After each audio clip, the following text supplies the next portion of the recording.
자, 여러분, 앞선 시간에 이어서 외식 산업의 이해 부분을 마저 강론을 하도록 하겠습니다. 이번 차시에는 아까 하다가 레스토랑의 종류를 하다 말았죠. 그래서 나머지 부분을 더 보고, 그리고 프랜차이즈에 대한 조금 원론적인 부분들을 짚고 넘어가는 시간을 갖도록 하겠습니다. 보시죠. 이어서 레스토랑 분류 중에 이제 다이닝 카 있죠. 카. 이게 약간 철도 식당. 그죠?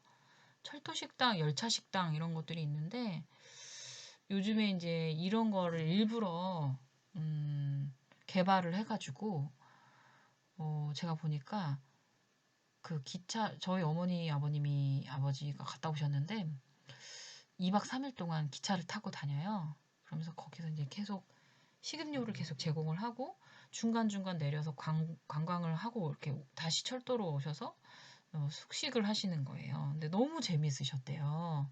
무슨 어렸을 때 소풍 가는 것 마냥 뭐 수학여행 가는 것 마냥 너무 재밌었다고 하시더라고요. 그래서 이제 그 안에 있는 게 이제 다이닝 카라고 할 수 있는 거예요. 그래서 고급화가 되어가고 있는데 이제 고급화라는 게 뭐 대단하게 뭐 고급화 뭐 이런다기보다는 좀 더 뭔가 다양해지는 것 같아요. 그래서 이런 거가 많이 관광업으로 활성화가 되어야 하기 때문에 일단 돈이 되어야 되잖아요. 그래서 이렇게 막 무슨 열차 이렇게 이런 식으로 많이 개발이 되어 있는 것 같아요. 요즘에는. 그래서 예전에는 이제 외국에서 영화를 보면은 기차를 타고 가면서 이런 식으로 굉장히 고급 코스의 요리들을 막 제대로 갖춰놓고 먹는 것이 일반하잖아요. 근데 요즘에는 관광이랑 같이 접목을 해가지고 며칠 동안 이동을 하면서 관광지를 곳곳에 들리면서 식음료를 제공하는 그런 상품들이 개발이 되었다라는 게 이제 요즘의 트렌드인 거죠. 네. 그래서 그래요. 네. 그 다음에요. 인더스트리얼 식당 이래가지고 약간 비영리 식당이에요. 회사 직원들을 위한 그리고 학교, 병원, 군대 급식 이런 것들이 바로 비영리 식당이고 그리고 여기에 포함이 되는지는 제가 법적으로 잘 모르겠는데 그냥 무료 급식소 있죠. 뭐 노숙자를 위한 무료 급식소라든지 뭐 그런 것들도 아마 여기에 해당이 되는 걸로 알고 있어요. 그래서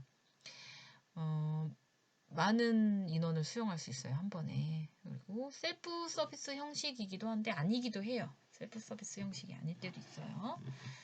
그리고 일정하게 짜여진 메뉴. 그래서 이제 여기는 약간 좀 위생을 좀 조심해야겠죠. 어떻게 보면 단체 급식의 한 부분이기 때문에. 우리나라 단체 급식의 시작은 사실 군대거든요. 네. 그래서 이제 소비자가 기호에 맞는 음식을 선택할 수 없는 게 단점이기도 한데, 근데 이제 아무 생각 없이 가서 이렇게 먹을 수 있으니까 또 그게 장점일 수도 있겠다는 생각이 들어요. 저는 약간 결정하는데 장애가 있거든요. 뭐 먹지 이러다가 시간 다 가요. 근데 이런 데 가면은 바로바로 이렇게 먹을 수 있으니까 너무 좋고, 한 가지 조심해야 되는 거는 이제 위생인 거죠. 한번 잘못되면 다 잘못되는 거기 때문에 이런 인더스트리얼 식당이 있네요. 스낵바, 공항이나 터미널에 이런 가벼운 것들을 파는 거, 카운터 서비스 이런 표현을 쓰거든요. 이런 것들. 그래서 이런 스낵바들도 있고, 왜 이렇게 요즘에는 지하철 같은 거 타도 거기 막 스낵바가 있잖아요. 토스트 이런 대표적인 예로. 그래서 꼬마 김밥 이런 거. 그쵸. 그런 것들 있고. 그 다음에 이제 벤딩 머신, 그죠? 자동 판매기. 이게 요즘에는 제가 보니까 막 꽃다발도 팔더라고요. 되게 재밌는데 옛날에 이게 되게 핫했어요. 그래가지고 여기서 뭐 피자를 판매하네, 뭐를 하네 많았는데 근데 사실은 약간 조금 어려워요. 왜냐하면 여기 상주할 수 없기 때문에 그죠? 사람이 여기 특징이 연중 무휴 인건비가 필요 없고 현금 판매 아니죠 요즘에 카드 판매 되죠. 품목과 수용에 제한이 있어요. 장기간 보존하는 게 좀 어려워요. 장기간 보존했다가 너무 위험해질 수 있으니까. 그래서 이런 밴딩 머신이 좀 한계가 있기는 하지만 어떻게 꾸준한 매출이 있죠. 그 장소만 좀 잘 고르면. 그래서 뭐 그런 것들이 있으니까 이런 것도 어떻게 보면 레스토랑으로 분류가 되고 있어요. 자동 판매기 시장. 그래서 여기서 식사를 해결할 수는 없지만 그래도 너무 힘들어. 초콜릿을 하나 입에 넣어야겠어. 막 이럴 때 굉장히 유용하게 우리 가까이에서 나 너무 목말라 이러면서 물을 사 먹을 수 있는 그런 아주 편리한 것이 되겠어요. 그래요. 자, 그 다음으로 마지막으로 리플레시먼트 스탠드 이런 거 있거든요. 조금 간편한 간이 음식 만들어가지고 진열장이 이렇게 있거든요. 그래서 미리 그날 진열을 하거나 아니면 메뉴 샘플 같은 거는 모형으로 제작을 많이 해요. 옛날에는 모형 되게 웃겼거든요. 근데 요즘에는 정말 정교하게 잘 만드세요. 이게 모형인가 음식인가 막 가까이 가서 봐야 알 수 있을 정도로 그래서 이런 것들을 보면서 구매해서 먹을 수 있는 식당이거든요. 그래서 미리 진열을 하는 거라 만약에 그날 만들어야 되면 약간 단체 급식에서도 이렇게 하기도 하거든요. 오늘의 메뉴 이래가지고 그런 식으로 이렇게 식판에 이렇게 올려가지고 오늘 식단이 이런 거구나 하면서 보면서 먹는 거죠. 네, 그래서 이렇게 소비자 입장에서는 굉장히 편리해요. 근데 이거를 그날 바로바로 만들어서 스탠드를 해야 된다면 약간 일하는 사람 입장에서는 좀 두 번 일하는 거기 때문에 그리고 그거를 나중에 어떻게 버려야 돼 막 이래야 돼. 그러면 에코 프렌들리 하지 않잖아요. 그죠? 그래서 요즘에는 이제 모형 제작을 많이 해서 올려놓는 추세예요. 그래서 예를 들어 열면은 약간 커피 마시러 가면은 이런 사이드 메뉴들이 있잖아요. 그런 것들도 요즘에 음식을 만들어서 진열장에 미리 진열한 다음에 바로 그거를 꺼내서 데워가지고 주는 형식일 때도 있고 아니면 아예 그냥 냉동고에 끝까지 보관을 하다가 손님이 오셔가지고 저 이거 주세요. 모형을 보면서 이거 주세요. 하면은 바로 데워서 주는 경우도 있어요. 그래서 이제 그 업장의 특성이나 상황에 맞게 적용을 하는 것 같아요. 그거를 이제 리플레시먼트 스탠드라고 볼 수 있고요. 자, 이렇게 해서 다양한 레스토랑 형태가 존재를 해요. 그런데 이 중에서 내가 이제 사업성이 어느 정도 있는지 내가 지금 처한 상황을 잘 생각해 봐야 되고 그리고 자금 너무 중요하잖아요. 그래서 자금을 잘 고려해가지고 나한테 맞는 형태의 외식 창업을 계획을 해야지 무턱대고 계획해가지고 하다가 망이죠. 망할 수 있으니까 창업 계획을 하고 있다. 그러면 이런 것들 내가 지금 어떤 상황에 처해 있는지를 먼저 살펴야 된다라는 것을 시사하고 있는 겁니다. 자, 그러면 여기까지 이제 레스토랑에 어떤 종류가 있는지를 좀 살펴보았어요. 자, 미흡한 부분이 있다면 여러분들이 좀 교과서 뭐 35페이지를부터 보시면은 많이 레스토랑이 있으니까 한번 살펴보시고 그 37페이지 보면은 한식 문화의 변정 과정이 있어요. 옛날부터 어떻게 변화되어 왔는지. 그래서 그런 거 한번 읽어보시면 좋을 것 같아요. 그냥 원론적인 이야기예요. 잘 알고 있는. 자, 그러면 다음 시간이래. 자, 프랜차이즈로 넘어가도록 하겠습니다. 프랜차이즈라는 말은 너무 여러분들이 많이 들었잖아요. 그죠? 가맹자에게. 프랜차이즈는 가맹자한테 똑같은 상품을 일률적으로 공급을 하는데 상품뿐만이 아니에요. 그래서 교육이나 이런 걸 통해서 영업 형태나 관리를 다 제공을 해요. 그래서 경영 방식을 모두 제공하는 거죠.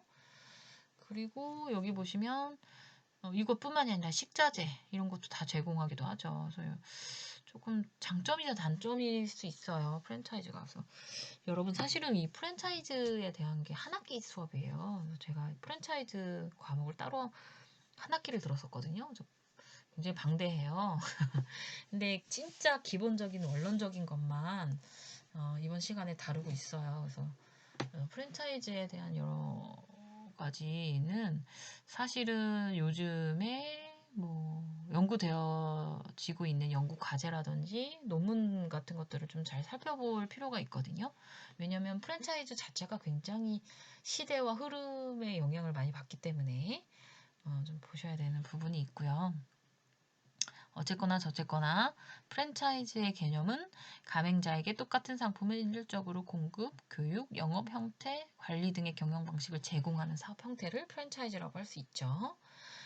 그래서 즉 상품의 재고, 판매를 주도하는 업체가 프랜차이저가 되는 거예요. 그러니까 가맹본부, 그러니까 이거를 제공하는 데가 프랜차이저가 돼가지고 이게 되게 헷갈려요. 이 용어가 잘 알아두셔야 되는데 도소매 영업을 하는 가맹자를 프랜차이지라고 해요. 가맹자를. 그래서 프랜차이저가 프랜차이지에게 전수하는 형태예요. 이걸 바로 이제 프랜차이즈라고 하는데 이들 간에는 협약을 체결해야 돼요.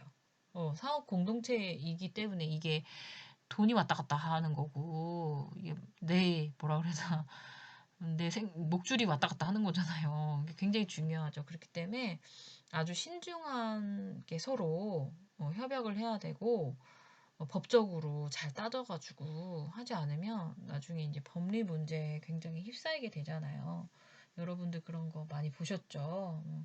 뭐 누가 당했네, 내가 당했네, 뭐 제가 당했네 하면서 그렇기 때문에 잘 알아두셔야 됩니다. 자, 프랜차이즈 경영 시스템에 대해서 한번 살펴보도록 할게요. 프랜차이즈와 제품 서비스 간의 공동 영역이라고 하는데 공동 영역이라는 표현을 써요. 왜냐하면 이런 계약에 의해서 제휴를 하는 거잖아요. 그래서 차별화된 상품 계획과 개발이 이루어져야 해요. 이건 이제 서비스를 제공해 주시는 분들이 이제 개발을 많이 하고 계획을 잘 짜주지 않으면 이제 안 되죠. 그리고 신제품을 적정 가격대와 적정 방법으로 가맹점에 제공을 하지 않으면 안 되죠. 그렇죠? 이거는 조항에 반드시 있어야 되고 그리고 뭐 이런 것들 제품을 만들 때 소비자의 소비 패턴이라든지 이런 기호라든지 이런 것들을 사전에 잘 파악을 하고 있는지를 또 잘 봐야 돼요. 그래서 제품 개선에 앞장을 서는지 이런 것도 잘 봐야 되고 이런 경영을 해야 됩니다. 그리고 판매 촉진과 전략에 있어서 다양한 마케팅 기법을 전수하는지도 좀 보셔야 돼요. 전수해야만 합니다. 마케팅 기법을 교육을 통해서 전수를 해야 되고 그리고 점포, 그다음에 시설, 투자 비용 이런 거를 이런 게 이런 것들을 잘 사전 고지를 잘 해줘야 돼요. 그래서 우리는 뭐 시설 뭐 간판을 뭐 5년에 한 번 교체를 합니다. 이런 것들이 계약서에 명시가 되어 있어야 돼요. 그래서 이게 굉장히 위험해요. 갑자기 잘 하고 있다가 야 니네 간판 갈아야 돼 막 이런단 말이에요. 그러면 안 되죠. 내 돈이 어쨌든 들어가는 거니까. 그래서 이런 것들 굉장히 조심해야 되고 그리고 인력 공급 인력 좀 이게 제가 보니까 이 외식업체를 운영하면서 가장 어려운 게 사실 인력이잖아요. 그래서 이런 것들, 그 nowhere 이런 것도 제공을 꼭 해야 돼요. 그렇죠? 그다음에 모든 점포를 디자인, 간판 이게 통일성을 추구를 해줘요. 당연한 거죠.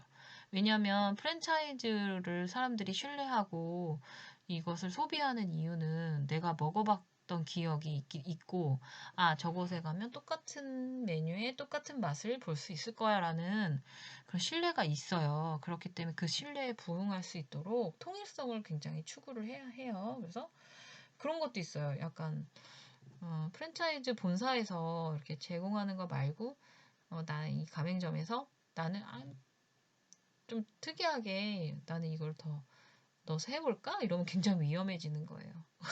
나는 내가 만약에 잘 돼서 그게 잘 될 수도 있는데 이 프랜차이즈 이 브랜드를 내가 살릴 수도 있겠지만 이 브랜드의 신뢰도에 있어서 저하시킬 수 있는 요인이 될 수 있기 때문에 그런 거 굉장히 조심해야 하고 동일성에 의한 소비자로 하여금 이미지 제고를 할 수 있기 때문에 맞아요. 그래서 이런 것들이 프랜차이즈 경영 시스템에 있어서 굉장히 특징적인 것들이거든요. 그래서 이런 거 조금 알아두시면 좋겠어요. 자, 그다음 그러면 이제 가맹점의 특성을 한번 보도록 할게요. 프랜차이즈 가맹점의 특성. 약간 가맹본부와 상호 신뢰가 있어야 되거든요. 근데 이게 제일 문제죠. 신뢰가 한번 깨지면은 진짜 이게 사실 손해는 가맹점이 많이 보게 돼요. 그래서 서로 신뢰 잘 할 수 있는 곳에다가 가맹점을 내셔야지 나는 저기 못 믿겠어 이런 데서 근데 돈 잘 벌 것 같아 막 이러면 좀 위험하다 이런 얘기죠. 그리고 일률적으로 다수의 가맹 희망자와 사업 계약 그러니까 이게 가맹점이 얼마나 있느냐도 사실 중요해요. 그래서 왜 가맹 프랜차이즈마다 뭐 몇 킬로 이내에 뭐 10킬로 이내에 점포가 뭐 어느 정도 분산이 되어 있어야 한다. 뭐 이런 것들도 있거든요. 그래서 그런 거 잘 보셔야 돼요. 왜냐면은 내가 여기서 하고 있는데 한 100m 가면 또 있어. 그러면 굉장히 곤란해지죠. 그리고 취급하는 상품과 그리고 판매에 있어서 내 권리도 있지만 의무도 있어요. 이게 뭐 어느 정도까지는 팔아야 돼요. 왜냐면 어느 정도까지 팔아서 마진이 이 정도 남아야지 내가 이득을 취할 수 있고 어느 정도는 내가 가맹 본부에다가 내야 되는 것들이 의무적으로 있기 때문에 조금 그런 거를 잘 알아두고 고려해야 된다는 얘기죠. 그리고 상표와 제품 사용 권리 이것도 좀 조심해야 돼요. 내가 분명히 계약을 해서 가맹점이 맞기는 한데 이거를 그렇다고 해서 함부로 내 사적으로 이거를 이용한다거나 이런 거는 좀 어려움이 있을 수 있다는 거고 그 다음에 직접 투자나 기술 지도도 할 수 있다는 거. 그렇죠? 내 노하우, 내가 이 브랜드를 뭐 3년 동안 운영하면서 어떤 노하우가 생겼어요. 그러면 이것도 조금 서로 공유할 수 있다는 거. 그리고 로열티를 받고 영업이익을 나누는 경영 방식이 바로 이제 프랜차이즈의 굉장히 특징적인 경영 방식이에요. 로열티라는 거. 영업이익을 나누는 거죠.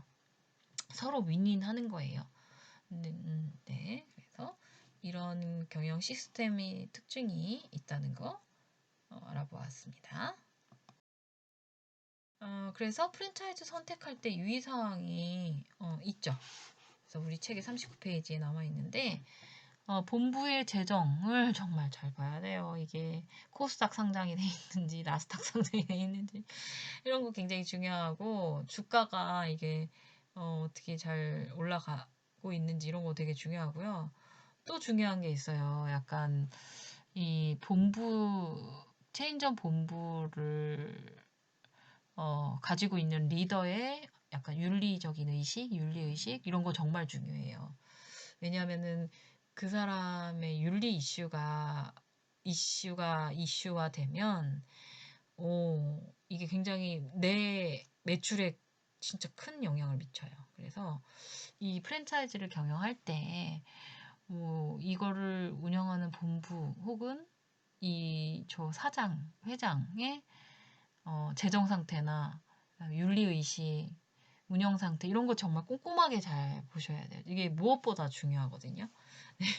그리고 이제 가맹점들의 평균 매출을 좀 빨리빨리 파악을 좀 하고 있어야지 어느 정도 내가 그러면은 예상은 할 수 있다는 거죠. 이 정도 매출은 내가 찍어야 되는구나. 이렇게 생각은 할 수 있거든요. 그리고 관련 법규에 의해서 본사의 설립 연도와 직영점이 몇 개나 되는지 그리고 직영점을 기준으로 해서 이 체인점이 어디에 얼마큼 있는지를 좀 확인을 꼭 해야 돼요. 직영점이 많다고 해서 꼭 좋은 건 아니거든요. 왜냐면은 차별이 좀 될 수 있어요. 이런 가맹점이. 그래서 조금 이거 좀 잘 보셔야 되고 확실한 상품 제조, 유통 구조, 계약 내용 당연히 철저히 확인해야죠. 그쵸? 그리고 신규 브랜드를 늘리는 본부는 주의해야 돼요. 맞아요. 내가 분명히 이 브랜드를 하고 있는데 이 본부에서 똑같은 건데 다른 브랜드를 또 만든단 말이에요. 그럼 내 거는 무슨 약간 옛날 것 같이 취급이 될 수 있어요. 그러니까 그런 거는 이제 지양해야 되고요. 그리고 체인점 인력의 교육 사항 파악, 그렇죠? 프랜차이즈 선택 사항의 사전 점검, 분석. 까다로운 조건을 아주 면밀하게 분석하는 게 매우 당연히 중요하죠. 그 대신에 이제 그런 이점은 있잖아요. 어떤 성공적인 브랜드이기 때문에 어느 정도 괜찮을 것이다라는 기대치는 있잖아요. 근데 그럼에도 불구하고 망하기도 하거든요. 그렇기 때문에 굉장히 정말로 꼼꼼하게 보셔야 되고, 그리고 이제 프랜차이즈의 이점이 그거잖아요. 이미 하고 있다. 과거에 이 제품을 팔아본 적이 있기 때문에 이게 데이터가 있잖아요. 그래서 그 데이터를 내가 볼 수 있다. 이게 굉장히 이점이에요. 그래서 그런 이점을 잘 활용을 해야 합니다. 프랜차이즈의 장단점을 이제 살펴보도록 하면, 프랜차이즈 장점은 약간 입지 선정부터 컨셉, 그다음에 인테리어 아이템, 판촉 홍보, 점포 운영 방안 이런 것들을 지도받을 수 있어요. 그래서 지원을 해주기 때문에 초보 창업자한테는 유리하기도 하지만 이게 반대의 경우도 있어요. 그렇죠?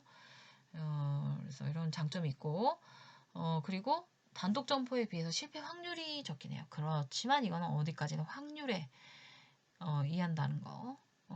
그래서 본사에서 사업 가능성을 다각도로 사전에 검토해서 시작할 수 있도록 지원을 해주기 때문에 성공률이 높기는 하죠. 단독 점포에 비해서 실패 확률이 적어요, 확실히. 그렇기는 해요. 그리고 홍보 강화, 인테리어 창업 비용을 최소화할 수 있고, 투자 비용이 본사 브랜드 인지도에 매우 홍보하기가 쉬워요. 쉬워요. 왜냐면 그냥 시키는 대로 하면 되니까요. 그리고 적극적인 홍보, 전략 이런 것들이 지속적으로 되고, 수립도 빠르고, 신상품, 신메뉴에 대한 이런 것들도 바로바로 이루어지고, 그리고 식자재 공급을 좀 차별화된 마케팅 전략을 세워서 할 수는 있어요. 그래서 쉽다, 편하다, 창업하는 데 있어서 조금 초보자한테 좋다. 뭐 이렇게는 할 수 있죠. 그러면 이런 많은 장점을 갖고 있는데 왜 사람들이 다 프랜차이즈를 하지 않고 단독 점포도 많이 하는지, 단점이 무엇인지 한번 살펴보도록 할게요. 그래서 프랜차이즈의 단점을 보면은 보세요. 과대 선전. 우리 이런 것도 하고 이런 것도 하고 이런 것도 한다? 막 이러는 거를 막 현혹시킨단 말이에요. 그래서 가맹점 권리를 막 너무 막 이렇게 막 높여요. 그래서 운영상 제한이 될 수 있거든요. 그렇기 때문에 무엇에 현혹돼 버렸어. 현혹이 되면 안 돼요. 그리고 매출에 대한 로열티를 지불해야 되는데 이게 퍼센트가 다 기업마다 다르거든요. 그래서 되게 브랜드 신뢰도가 높은 기업일수록 로열티가 많아지겠죠. 그래서 이게 부담으로 올 수 있어요. 내가 여기까지는 얼마큼은 꼭 팔아야지 로열티 이 정도 지불하고 이 정도 인건비 지불하고 뭐 이렇게 남을 수 있어 막 이렇게 해야 되거든요. 그래서 그런 부담이 있네요. 그리고 소비자의 다양한 기호 변화에 대응력이 부족할 수 있어요. 왜냐하면 본부에서 움직여서 전체가 움직여야 하기 때문에 이 대응력이 빠릿빠릿하게 바로바로 적용이 안 될 수 있어요. 그리고 상황의 변화에 의해서 매뉴얼한 상품을 신속하게 제공할 수가 없다는 게 좀 굉장히 단점이죠. 그래서 막 프랜차이즈 하다가 때려치고 다시 단독 기업으로 하시는 분들이 많거든요. 이거 외에도 조금 진짜 뭐 사기 당하듯이 그렇게 아주 법적인 논리를 교묘하게 피해서 그렇게 막 당하는 사람도 꽤 많이 봤어요. 그래서 제일 중요한 건 뭐냐? 계약서를 도장을 찍을 때 정말 잘 봐야 되고, 프랜차이즈를 내가 운영할 거야 라고 해도 입지 선정에서부터 뭐 해주지만 내가 발품 팔아서 내가 다 확인하고 해야 한다는 거. 어쨌든 뭐가 됐든. 자, 그래서 프랜차이즈 본사와 가맹점 사이의 법적 권리 부분이 굉장히 크기 때문에 확실히 해야 되는 게 맞고요. 계약할 때 점포 계약금, 보증금, 가맹비, 예치금 이런 게 좀 철저하게 확인을 하셔야 돼요. 예치금이 있거든요. 그래서 예상치 못한 금액이 또 들어가요. 그리고 그 예치금 외에도 또 따로 좀 준비할 수 있어야 돼요. 만약의 경우에 해약 시 환불받을 수 있는지 없는지를 반드시 확인해야 돼요. 그래서 이런 피해를 사전에 대처할 수 있도록 해야 합니다. 자, 그래서 이번 주에는 여러 가지를 했네요. 내용이 굉장히 방대했는데 외식 산업을 하루에 이렇게 본다는 게 사실은 쉽지 않아요. 그래서 여기까지 오늘은 하도록 하겠습니다. 수고 많으셨습니다.